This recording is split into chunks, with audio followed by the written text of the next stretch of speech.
Et donc Christian, 8 Français sur 10 rêvent de produire leur propre électricité. Le magazine Capital, en partenariat avec RTL, a donc ouvert le dossier.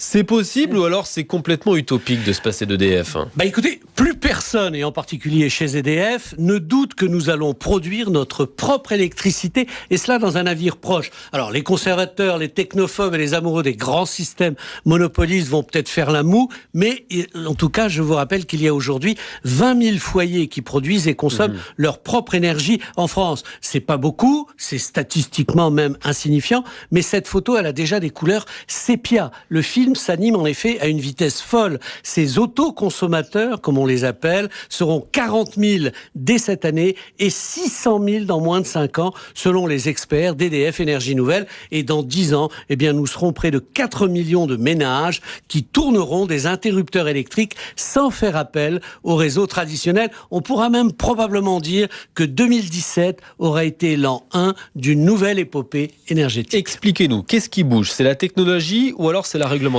Alors, côté réglementation, on découvre que le cadre réglementaire est en train de courir après les avancées technologiques de cet univers. Et si on prend un peu de recul, il faut bien reconnaître qu'elles sont tout simplement exceptionnelles. Alors, bien sûr, elles n'éclatent pas encore au grand jour, mais ces innovations forment au total une armée de plus en plus agile, puissante et financièrement compétitive qui cerne les dinosaures de la production industrielle traditionnelle. Le prix des installations photovoltaïques, par exemple, a été divisé par 2 en 10 ans. Il y a aujourd'hui des box bien plus intelligentes que celles de nos téléviseurs qui optimisent la production et la consommation. Les plus performantes d'entre elles sont déjà capables d'effacer 70% d'une facture électrique et déjà s'annoncent de futures batteries à très haute performance qui stockeront l'énergie des panneaux, des accumulateurs qui coûteront moins de 1000 francs, installation comprise. Et ce qui est encore plus formidable, c'est que ces équipements vont pouvoir s'organiser au niveau d'un quartier, d'une ville. Ces technologies permettent en effet de savoir qui produira